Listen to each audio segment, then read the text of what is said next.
नमस्कार, मैं हूं आपके साथ मेनका चौधरी। स्वागत है आपका इस बुलेटिन में। और बुलेटिन में सबसे पहले बात कर लेते हैं आरएसएस के मुखिया मोहन भागवत के हिंदुत्व और लिंचिंग से जुड़े बयान और उस पर मचे घमासान की। एआईएमआईएम चीफ असदुद्दीन ओवैसी ने भागवत के बयान पर पलटवार किया और कहा कि आरएसएस के भागवत ने कहा कि लिंचिंग करने वाले हिंदुत्व विरोधी हैं। इन अपराधियों को गाय और भैंस में फर्क का भी पता नहीं, लेकिन कत्ल करने के लिए जुनैद अखलाक पहलू अकबर अलीमुद्दीन के नाम ही काफी थे। ये नफरत हिंदुत्व की देन है। इन मुजरिमों को हिंदुत्ववादी सरकार की पुष्टि पनाही हासिल है।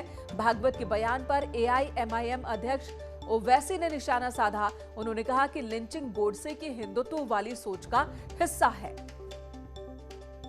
तीखी प्रतिक्रिया दी गई है ओवैसी की ओर से मोहन भागवत के बयान पर। हम ये उनसे पूछना चाह रहे हैं कि क्या मोहन भागवत जी इस बात को मान चुके हैं कि मेजॉरिटी कम्युनिटी में आरएसएस और हिंदुत्व की आइडियोलॉजी की वजह से रेडिकलाइजेशन हो चुका है, क्योंकि वो लिंचिंग के बारे में कह रहे हैं। तो हमारा मानना यह है कि आरएसएस अगर मानती है कि मुसलमानों का लिंचिंग हो रहा है तो क्यों हो रहा है, करने वालों का क्या ताल्लुक हिंदुत्व की आइडियोलॉजी से है या नहीं है, उन लोगों का ओपनली कंडेमनेशन करेगा जिन्होंने पीलू खान को मारा, रकबर को मारा, अलीमुद्दीन को मारा और आपके अखलाक को मारा, आसिफ को मारते हैं और महापंचायत करके बीजेपी का स्पोक्स पर्सन कहता है कि क्या हम इनको मर्डर भी नहीं कर सकते। तो क्या इन तमाम लोगों को मोहन भागवत, जनाब मोहन भागवत, आरएसएस इनको डिसोन करेगी? अब जब बात निकली है तो दूर तो लग जाएगी। ओवैसी के बयान पर बीजेपी के विधायक संगीत सोम ने भी निशाना साधा। उन्होंने कहा कि ओवैसी जिन्ना मानसिकता से बाहर नहीं निकल पा रहे। वो देश का बंटवारा चाहते हैं और नया मुल्क बनाकर उसमें अपनी राजनीति चमकाना चाहते हैं। वहीं मायावती ने कहा कि भागवत के बयान पर कोई भरोसा नहीं करेगा। ओवैसी जैसे लोग ये जिन्ना की मानसिकता से बाहर नहीं आ पा रहे हैं। जिन्ना की मानसिकता थी और उन्होंने हिंदुस्तान पाकिस्तान का बंटवारा कराया था।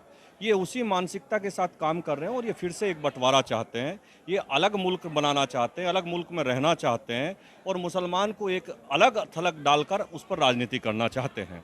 जिस तरीके का बयान वो दे रहे हैं, चाहे वो इन्होंने बिसाड़ा का जिक्र किया हो या कहीं और का किया हो, ये सब भी ओवैसी जैसे लोगों की देन है। आरएसएस की कथनी व करनी में काफ़ी ज़मीन आसमान का अंतर है। ताज़ा बयान वास्तव में लोगों को न केवल अविश्वसनीय लगता है बल्कि मुंह में राम बगल में छुरी ही ज़्यादा लगता है। हालांकि ये लंबा वक्त है जब मायावती ने बीजेपी पर इस तरह से निशाना साधा हो या आरएसएस पर निशाना साधा हो, काफी लंबे अरसे बाद।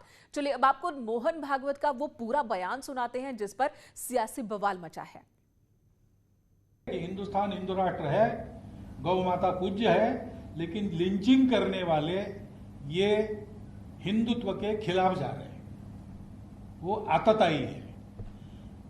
कानून के जरिए उनका निपटारा होना चाहिए, क्योंकि ऐसे केसेस बनाए भी जाते हैं तो बोल नहीं सकते आजकल कहाँ सही है कहाँ गलत है। लेकिन कानून को अपना काम करना चाहिए, तहकीकात करनी चाहिए ठीक से, बिना पार्शियलिटी किए सबका न्याय करना चाहिए और दोषी को सजा होनी चाहिए। हमको उसमें कोई गम नहीं। तो मोहन भागवत की कोशिश थी एक मैसेज देने की, संदेश देने की कि लिंचिंग ना करे। जो ऐसा करते हैं वो हिंदुत्ववादी सोच वाले नहीं हैं, कानून अपने तरीके से काम करे। लेकिन उनके इस बयान पर भी जाहिर सी बात है अब सियासत जारी है। इधर बलिया में पुलिस का बड़ा एक्शन देखने को मिला। मंत्री उपेंद्र तिवारी को अपशब्द कहने के मामले में पुलिस ने 5 लोगों को गिरफ्तार किया। पूर्व मंत्री अंबिका चौधरी, उनके बेटे समेत 10 लोगों के खिलाफ नामजद केस दर्ज किया गया है। शहर कोतवाली में सैकड़ों अज्ञात लोगों पर भी केस दर्ज हुआ है। एसपी कार्यकर्ता और समर्थकों ने मंत्री उपेंद्र तिवारी को गालियां दी थी। जिला पंचायत अध्यक्ष पद के चुनाव के दौरान सपा कार्यकर्ताओं ने गालियां दी थी, जिसका वीडियो वायरल हुआ था।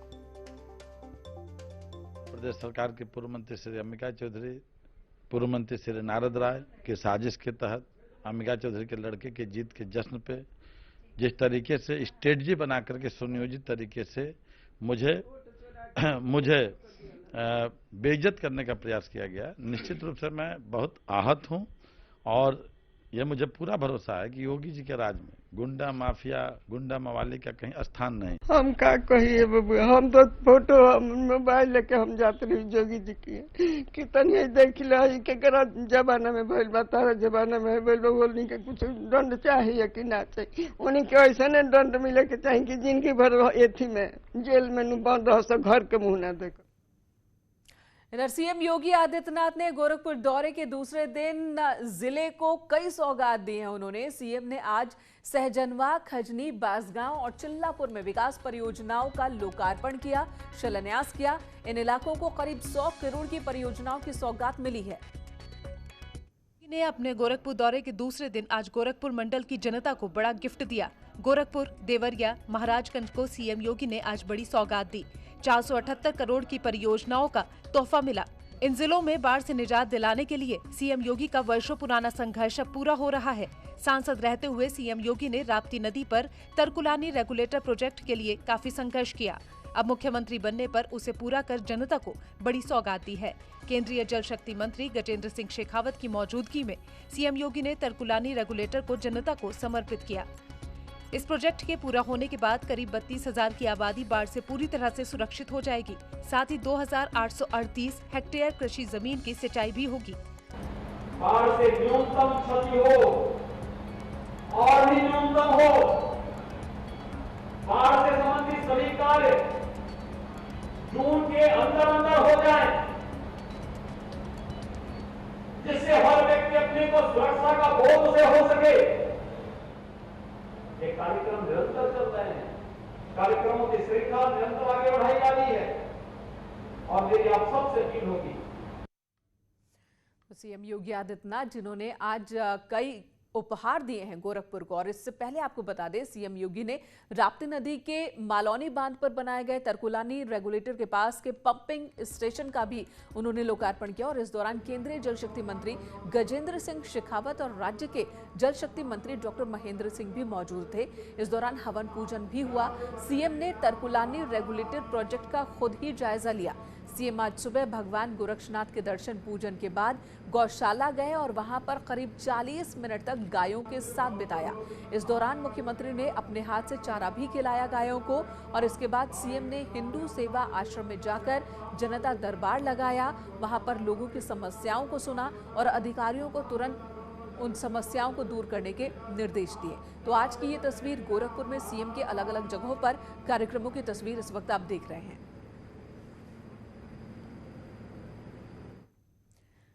और इस वक्त एक बड़ी खबर आ रही है सूत्रों के हवाले से, खबर जहां पर मोदी मंत्रिमंडल का विस्तार हो सकता है। इसी हफ्ते ये विस्तार हो सकता है। खबर यह भी है कि करीब 20 नए चेहरे शामिल किए जाएंगे मोदी कैबिनेट में। और ऐसे में विस्तार के बाद सरकार में 75 से 80 संख्या हो सकती है मंत्रियों की। इस विस्तार में जिन बड़े नाम की चर्चा इस वक्त चल रही है उनमें सुशील मोदी बिहार से, ज्योतिरादित्य सिंधिया, सर्बानंद सोनोवाल और अनुप्रिया पटेल का नाम शामिल है। मंत्रिमंडल के इस विस्तार में यूपी और उत्तराखंड के साथ ही महाराष्ट्र, बिहार, पश्चिम बंगाल और मध्य प्रदेश का प्रतिनिधित्व बढ़ सकता है।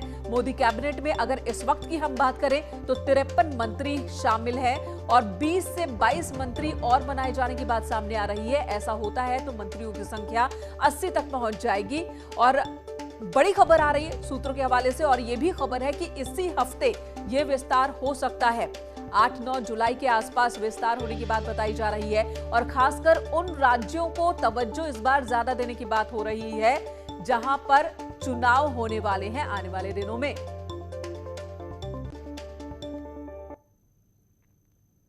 नए चेहरे देखने को मिल सकते हैं मोदी कैबिनेट में और इसी हफ्ते ये विस्तार हो सकता है। उत्तराखंड की बात करें तो सूत्रों के हवाले से जो खबर आ रही है उसके मुताबिक उत्तराखंड से 2 मंत्री बन सकते हैं। 2 नए चेहरे उत्तराखंड से शामिल हो सकते हैं। यूपी से सहयोगी दलों को जगह मिल सकती है। खासकर अपना दल की हम बात करें तो अनुप्रिया पटेल जो पहले भी मोदी कैबिनेट का हिस्सा रह चुकी हैं 2014 में, लेकिन दूसरी बार जब मोदी सरकार बनी तो अभी वो कैबिनेट से बाहर है, लेकिन अब प्रतिनिधित्व मिल सकता है। चुनावी राज्यों को ज्यादा तवज्जो मिलने की बात कही जा रही है। बिहार से भी 2 नए मंत्री बनाए जा सकते हैं जिसमें बीजेपी और साथ ही सहयोगी दलों की भी चर्चा हो रही है। अनूप हमारे सहयोगी इस वक्त हमारे साथ दिल्ली से जुड़ चुके हैं। अनूप, बड़ी खबर आ रही है, जिस बात की चर्चा कयास कई बार लगाए गए, अब ये खबर आ रही है कि एक हफ्ते में विस्तार हो सकता है।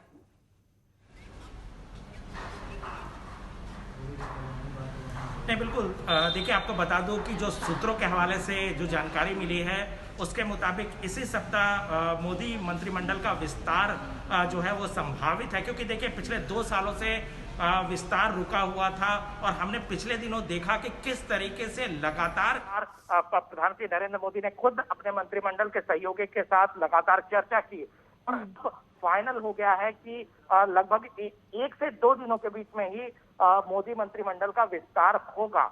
देखिए अनूप, आपके पास क्या खबर आ रही है, खासकर हम उत्तराखंड और उत्तर प्रदेश की बात करें, इन 2 राज्यों पर पूरे देश की निगाहें हैं इस वक्त। 2022 में इलेक्शन होना है, उत्तर प्रदेश सबसे बड़ा प्रदेश है, तो वहां पर अपने सहयोगियों को साथ रखने के लिए कैबिनेट में उन्हें जगह मिल सकती है, तो कौन कौन से चेहरे हो सकते हैं, कुछ खबर आपके पास? जो सूत्रों के मुताबिक जो खबर आ रही है उसके मुताबिक उत्तर प्रदेश में अनुप्रिया पटेल की पार्टी को जरूर फिर से मंत्रिमंडल में शामिल कराया जाएगा और संभावना है कि अनुप्रिया पटेल को ही शामिल कराया जाए। दूसरी बात आपको बता दूं कि जो बीजेपी के कुछ बड़े नेता हैं उनको भी इस मंत्रिमंडल में शामिल कराया जाएगा, जिसमें विजय सोनकर का नाम बहुत ऊपर चल रहा है, इसके अलावा पंकज चौधरी का नाम चल रहा है, रामशंकर कठेरिया, तमाम कई नेताओं के नाम जो है अभी लगातार चल रहे हैं। तो ये हालांकि ये जो सारे नाम है वो चर्चा है, क्योंकि जो एक तरह से सारे इक्वेशन को देखते हुए ये संभावना जताई जा रही है। जहां तक उत्तराखंड की बात करें तो उत्तराखंड से भी 1-2 मंत्री को शामिल कराया जा सकता है। इसमें अजय भट्ट का नाम है, इसके अलावा और भी नाम है। लेकिन देखिए ये जो लिस्ट है ये फाइनल नहीं है, क्योंकि नाम में ज्योतिरादित्य सिंधिया से लेकर सुशील मोदी से लेकर सर्बानंद सोनोवाल, ये तमाम नाम है जिस पर पिछले दिनों लगातार चर्चा हुई और जाहिर सी बात है कि प्रधानमंत्री नरेंद्र मोदी अपने मंत्रिमंडल को एक बड़ा रूप देना चाहते हैं, क्योंकि देखिए आने वाले दिनों में मानसून सेशन भी सत्र भी बिल्कुल। अनूप, अगर हम यूपी की बात करें, तो जितिन प्रसाद भी एक नाम है जो हाल ही में बीजेपी के साथ जुड़े, तो क्या उनके नाम पर भी कोई चर्चा है? सर फिर से सवाल दोहराएं। जितिन प्रसाद की अगर हम बात करें, हाल ही में वो बीजेपी के साथ आए हैं और जाहिर सी बात है जिस तरीके से दिल्ली में उनको पार्टी के अंदर शामिल कराया जाता है, तो क्या उनके नाम की चर्चा भी है कैबिनेट को लेकर? देखिए, जहां तक की अगर बात करें तो जब उनको शामिल कराया गया था तो उस वक्त से ही जो बीजेपी के जो हमारे टॉप सोर्सेज है उनका कहना था कि उत्तर प्रदेश में चूंकि विधानसभा चुनाव है वहां पर उन्हें बड़ी जिम्मेदारी दी जाएगी, यानी कि वो उस वक्त ये नहीं कहा गया था कि इनको केंद्र भेजा जाएगा और केंद्र में कोई बड़ी जिम्मेदारी दी जाएगी। देखिए चुनाव है, ऐसे में जितिन प्रसाद को अभी बीजेपी जरूर चाहेगी कि इसमें राज्य में उनको ज्यादा से ज्यादा इस्तेमाल किया जाए। लिस्ट कुछ इस तरह से तैयार करनी होगी कि आने वाले जो विधानसभा चुनाव हैं उसमें अपने दल के लोगों को और साथ ही सहयोगी दलों को खुश रखा जा सके, संतुष्ट रखा जा सके, समीकरण जो है वो फिट रखा जा सके। धन्यवाद इस वक्त अनूप आपका पूरी जानकारी देने के लिए। और इधर यूपी के पूर्व सीएम कल्याण सिंह लखनऊ के पीजीआई हॉस्पिटल में भर्ती हैं। आज पीएम मोदी ने कल्याण सिंह के बेटे राजवीर सिंह से जाना उनके पिता का हालचाल। पीएम मोदी ने सीएम योगी से भी इस सिलसिले में बातचीत की है और सर्वोत्तम इलाज मुहैया कराने के निर्देश दिए। राज्यपाल और यूपी के पूर्व सीएम कल्याण सिंह लखनऊ के पीजीआई में भर्ती हैं। डॉक्टर्स लगातार उनकी सेहत पर नजर बनाए हुए हैं। आज पीएम मोदी ने फोन कर कल्याण सिंह के बेटे राजवीर सिंह से तबियत की जानकारी ली। इसके बाद पीएम मोदी ने सीएम योगी से बातचीत की और सर्वोत्तम इलाज मुहैया कराने के निर्देश दिए। कल सीएम योगी भी कल्याण सिंह को देखने अस्पताल पहुंचे थे। साथ ही कल रक्षा मंत्री राजनाथ सिंह ने भी कल्याण सिंह का हाल जाना था। गोमती रिवर फ्रंट घोटाले को लेकर सीबीआई एक बार फिर एक्शन में दिख रही है। आज 10 बड़े अपडेट आपको बता दें। इस मामले में जो एक्शन लिए गए हैं सीबीआई की ओर से, 7 राज्यों में 40 ठिकानों पर सीबीआई की छापेमारी हुई। 8 आरोपियों के ठिकाने पर सीबीआई ने छापेमारी की है। 800 टेंडर के तफ्तीश में जुट गई है इस वक्त सीबीआई। तत्कालीन चीफ इंजीनियर रूप सिंह के ठिकानों पर छापेमारी हुई। कौशाम्बी में रूप सिंह के फ्लैट पर छापेमारी हुई। लखनऊ, नोएडा, गाजियाबाद में एक साथ 173 ठिकानों पर ठेकेदारों के खिलाफ मामला दर्ज हुआ है। एफआईआर इनके खिलाफ दर्ज की गई है। सीबीआई ने 2 जून को दर्ज की नई एफआईआर। 2017 से अब तक 190 लोगों पर एफआईआर दर्ज हो चुकी है। सिंचाई विभाग के 16 इंजीनियर पर भी केस दर्ज हुआ है। रिवर फ्रंट घोटाला मामले में सीबीआई ने यूपी, राजस्थान और पश्चिम बंगाल के 40 ठिकानों पर एक साथ छापेमारी की। गाजियाबाद के कौशाम्बी में सिंचाई विभाग के तत्कालीन इंजीनियर रूप सिंह यादव के फ्लैट पर रेड डाली गई। इससे पहले भी यहां पर छापेमारी हो चुकी है। तो वहीं बुलंदशहर में कॉन्ट्रैक्टर राकेश भाटी के आवास पर सीबीआई ने रेड डाला। आगरा में पूर्व मंत्री नितिन के घर पहुंची सीबीआई, तो लखनऊ में तत्कालीन इंजीनियर के घर पर सीबीआई ने छापे मारे। इटावा में कॉन्ट्रैक्टर पुनीत अग्रवाल के आवास से जांच टीम को कई दस्तावेज भी मिले हैं। वहीं गोरखपुर की बात करें, सीबीआई ने यहां पर एक ठेकेदार पर शिकंजा कसा है। लखनऊ में तत्कालीन इंजीनियर अखिल रमन के घर सीबीआई ने छापेमारी की और क्या कुछ यहां से बरामद सीबीआई ने किया है, आपको दिखाते हैं। सैकड़ों करोड़ के गोमती रिवरफ्रंट घोटाले में सीबीआई ने बड़ी कार्रवाई की है। 190 आरोपियों के खिलाफ एफआईआर दर्ज की है, जिसमें उस वक्त के 16 सिंचाई विभाग के इंजीनियर्स भी जुड़े हुए हैं। गोमती नगर के विपुल खंड इलाके में है, जहां पर 1/130 ये एड्रेस है उस वक्त के सुपरिटेंडेंट इंजीनियर अखिल रमन का। वो घोटाला है जिसका संज्ञान योगी सरकार जब बनी थी उसी वक्त लिया गया था, और पहला आदेश जो योगी की ओर से किया गया था उसमें इस मामले की निष्पक्ष जांच के आदेश दिए गए थे। और उसके बाद विजिलेंस ने इसकी जांच की है। सीबीआई पहले भी एक एफआईआर दर्ज कर चुकी है, और अब तमाम जांच के जो निष्कर्ष निकले हैं उसके आधार पर ये एफआईआर दर्ज की गई है। गोमती रिवरफ्रंट अखिलेश यादव का ड्रीम प्रोजेक्ट था, लगातार जिसकी लागत बढ़ाई जा रही थी और काम भी पूरा नहीं हो पा रहा था, जिसको लेके एफआईआर दर्ज हुई थी, और अब ये छापेमारी के दौर जारी हैं। कैमरामैन शरद के साथ ऋषभ मणि त्रिपाठी, न्यूज़ 18 लखनऊ। चलिए यहां रुकेंगे एक छोटे से ब्रेक के लिए। ब्रेक के बाद खबरें होंगी उत्तराखंड से।